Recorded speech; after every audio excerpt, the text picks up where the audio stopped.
Welcome everyone. It's Dhaiphong here. I'm in Beijing in a wonderful coffee shop with three powerful women who live in China, do work in China around media analysis on the biggest topics of the day that we cover on the channel.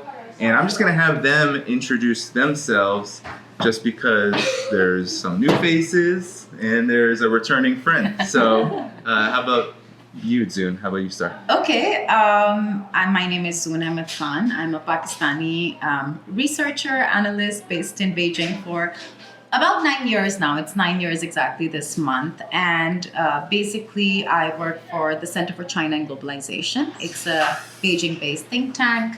And I came for my master's at Tsinghua University, and now I'm doing my PhD. I worked at the Belt and Road Institute. So my topics are international relations, China's foreign policy towards developing countries, and increasingly China's domestic development. So yeah. And you're a regular on the media. That's how I got to know you, is all your media appearances on Chinese English language media. So it's really good to be with you. Li Fangfang. Yeah, I'm Li Fangfang from Beijing Review. Beijing Review is really only Chinese, only English, Newsweek, magazine, and was established, founded in 1950s by Premier Zhou Enlai. And I was born in Xinjiang, so recently I covered Xinjiang a lot and read a lot of stories. I went back to my hometown for several times a year. And I'm a journalist. I want to bring more stories, in-depth stories to the audience, the readers from all across China. Yeah. Mm-hmm. So I'm Jing Jing. I'm a Chinese and a journalist. I've been working as a journalist in China for more than 10 years now. And so now I work for the English language Chinese media, CGTN, China Global Television Network. And I cover politics, international relations, cover a lot of stories happening in China. And I'm so grateful that I had the experience being a journalist, traveling all corners of China, seeing a lot of these first-hand stories. That's why I'm keen on sharing these stories, my observations on different platforms, social media, social networks, to tell those people who are interested in knowing more about China. So you can find me on social networks. Yes, and Jing Jing has been on my program several times, and it's always a pleasure. So let's start with, how about some recent news? Jake Sullivan was just here. He met with everybody, Wang Yi, Xi Jinping. So I wanted to ask, given that it seems like every time someone from the United States visits some high-level official, Biden has not been here yet. He has not been here since he has been president. But there's always warnings to China. There's always lectures to China. China needs to stop, being aggressive in the South China Sea, or undermining U.S. national security and economy and military. But from your view, how do you see this? What you've either been here for quite a long time, or have been raised here and now do quite a lot of work. What's your opinion on this way of the U.S. relating to China right now? Okay.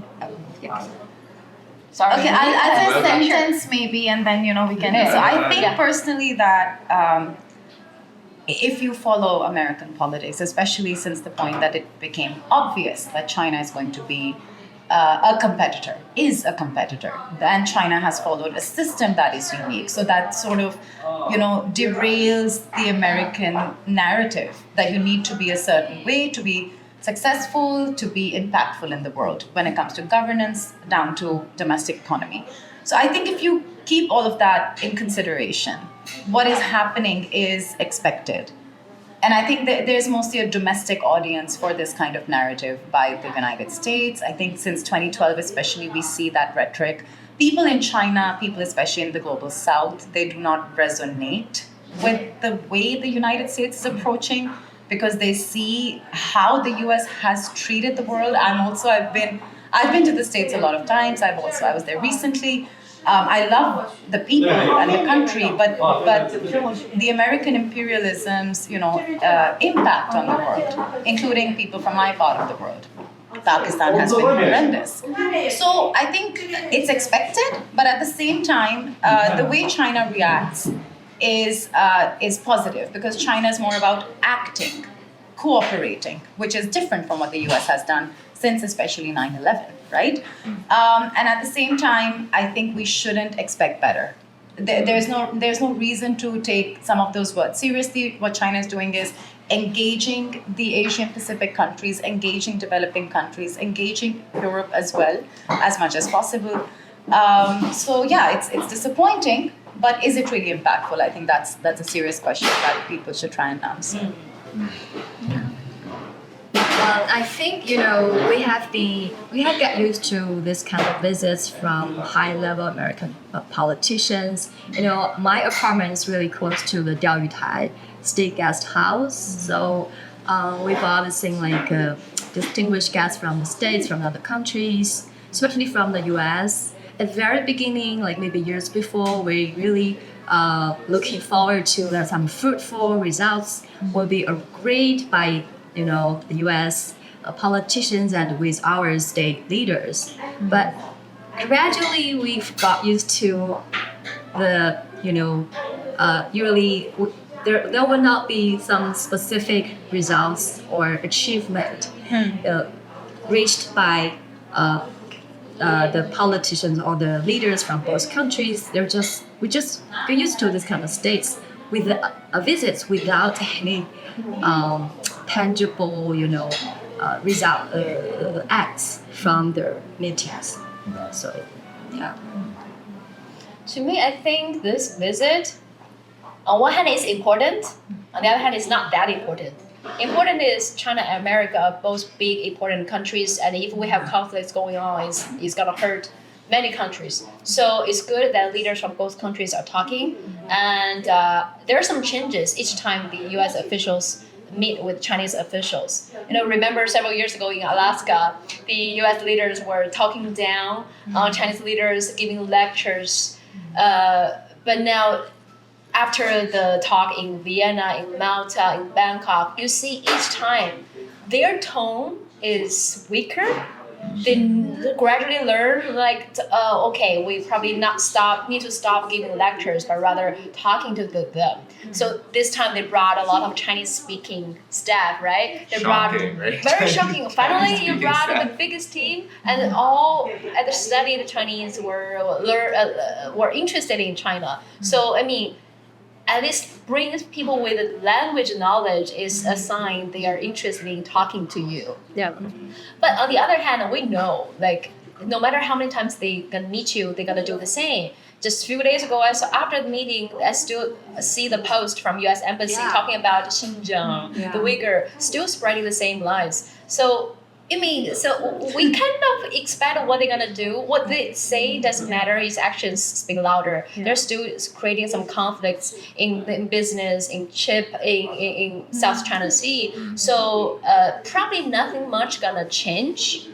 And also that's why I said it's not that important, because we're gonna probably prepare for the same behaviors. And also China nowadays have so much more important things to do. Like as we are speaking, dozens of African presidents are arriving in Beijing from yesterday and now. Why? For the 2024 summit of Forum on China-Africa Cooperation. And since last year, every month you will see president of another country coming to China, meeting with Chinese leaders. So China has so many more important things to do, engaging with the global South, engaging with Africa, engaging with Latin America, engaging with the Middle East, solving the international crisis or problems. So I mean, that's uniting everybody from the global South and building a new world order that, as our president said, build a shared community for all mankind.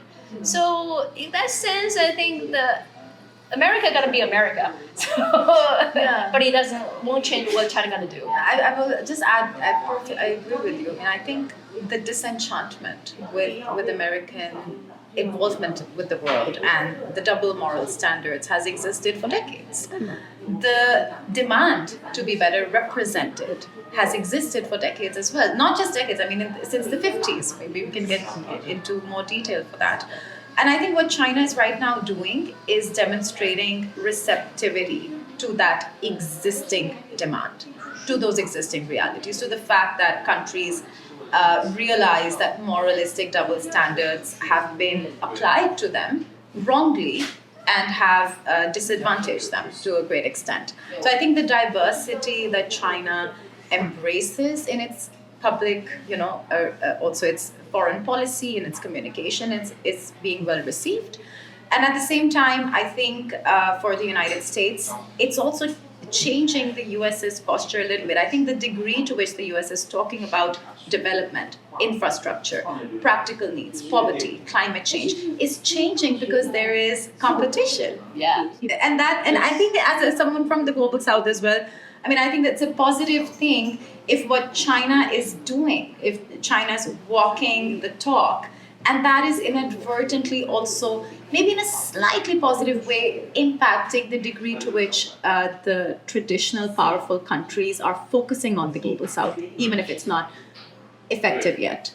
So I think that the presence of this and the fact that communication is happening is overall positive. And we can't expect, for every presidency, right now, whether Trump comes into power or Kamala comes into power, whatever, for the past 2-3 presidencies, the only priority that an American president has is not to be the one during whose tenure, during whose government, China makes one more big leap ahead, where it becomes objectively clear that China is even more powerful. So you can understand that, this is leading the narrative, the rhetoric, but at the same time, they are cooperating on some basic level. So there's a thermostat that both are respecting, that the US is also mindful of that they cannot just cut off ties. That is going to be very damaging for them as well. Yeah, I think Zoe is right. China is powerful. It's not like we want to show like we're powerful. It's just what we're doing. Yeah. Right?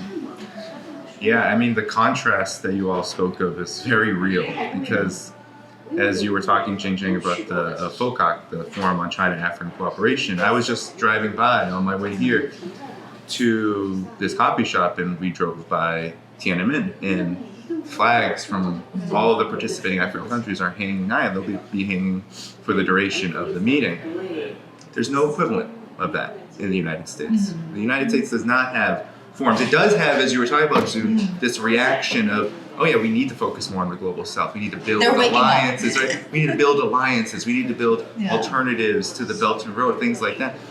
But there is not a lot of substance to it. And of course, there's not a lot of respect to the countries of the global south and to the world. So that contrast really does hang high. We see, I think most of the world now sees it. It's very interesting to witness. Can I ask you, as being in the States, how you see these developments? I mean, yeah, well, I would love. Question. I'm so intrigued. Sure. No, I would love to, and I would love to hear all of your follow-up to this, because for me, one of the concerning things, and maybe one of the positive things that did come out of the Jake Sullivan talks, and it's been moving in this direction for the last several months, is now China and the US are talking again militarily.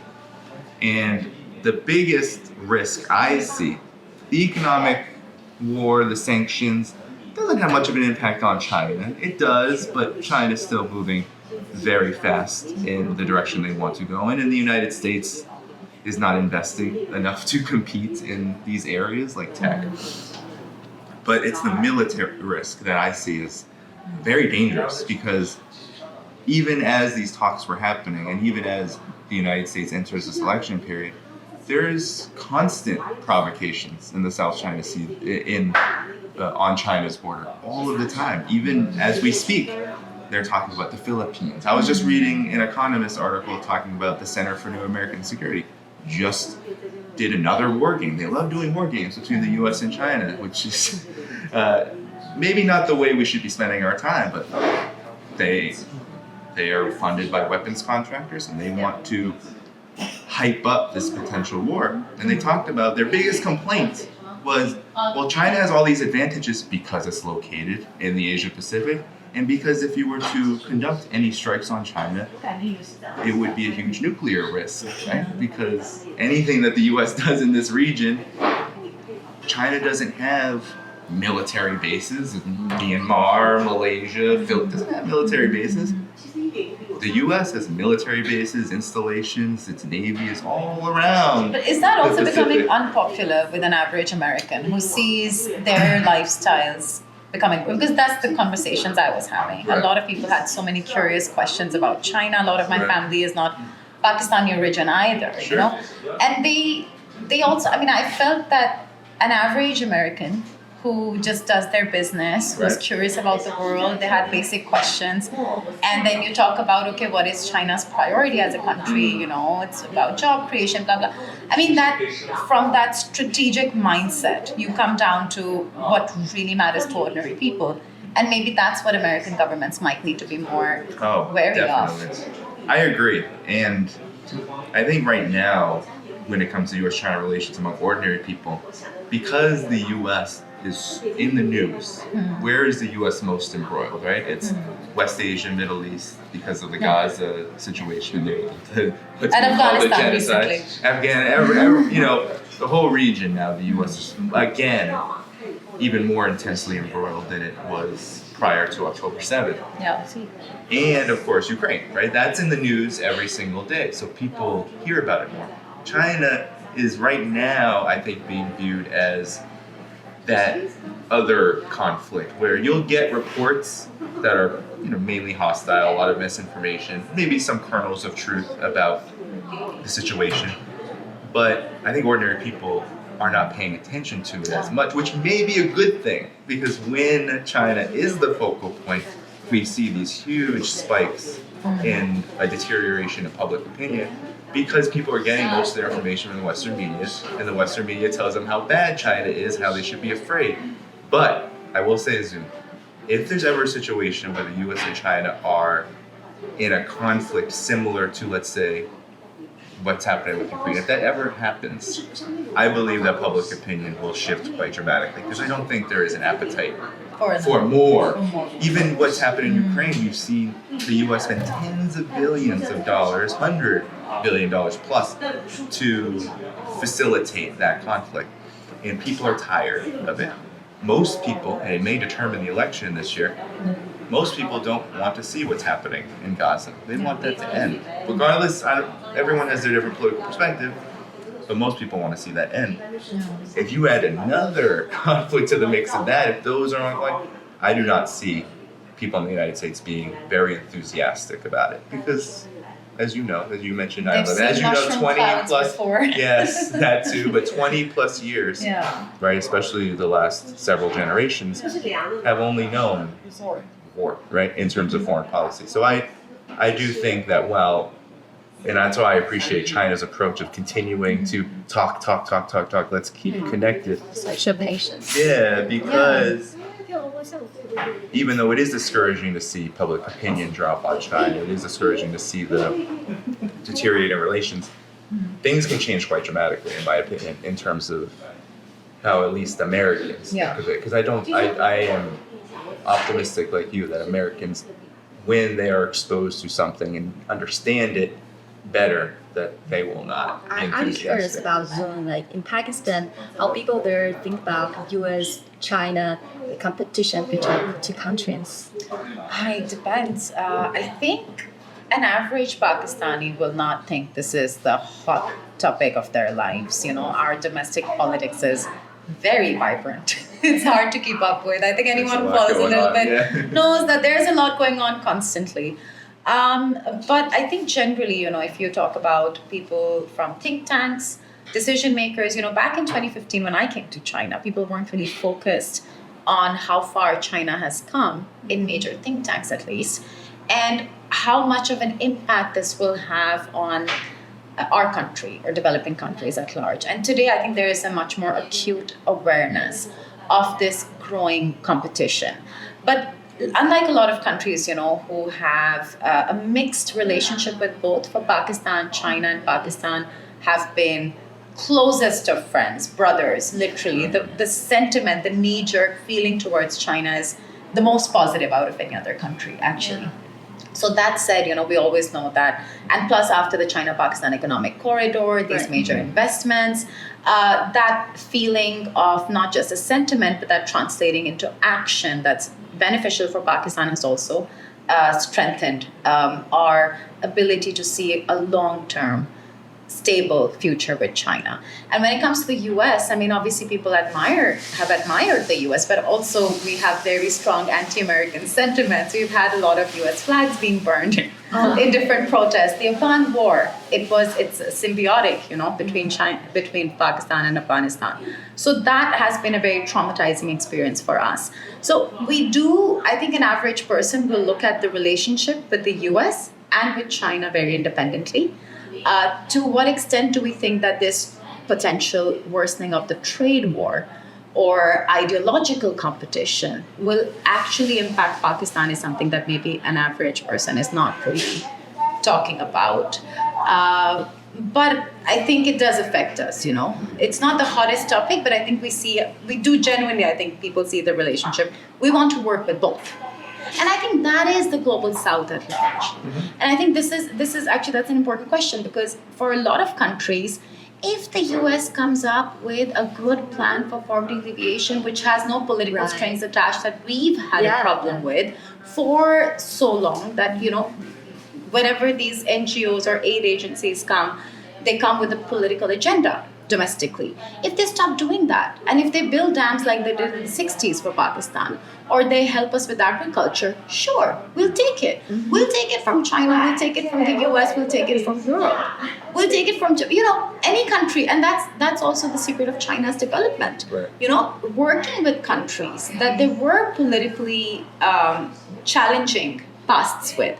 So if every country chose to be pragmatic, I think those questions would be easier solved. But we did have some semblance of, US involvement in Pakistan's cooperation with China. And I think that, obviously, that was not received well by Pakistani people. If the US is telling Pakistan not to work with China, that is unacceptable. So we feel a bit of it, but I don't think we really have a very vibrant domestic political scenario right now, which keeps people occupied. Yeah. Interesting enough, when I was here in April and went back home to New York, there's a lot of Pakistani people in New York. There's also a lot of cab drivers who happen to be Pakistani. And he asked me on my way back home, he was like, where were you? What were you doing?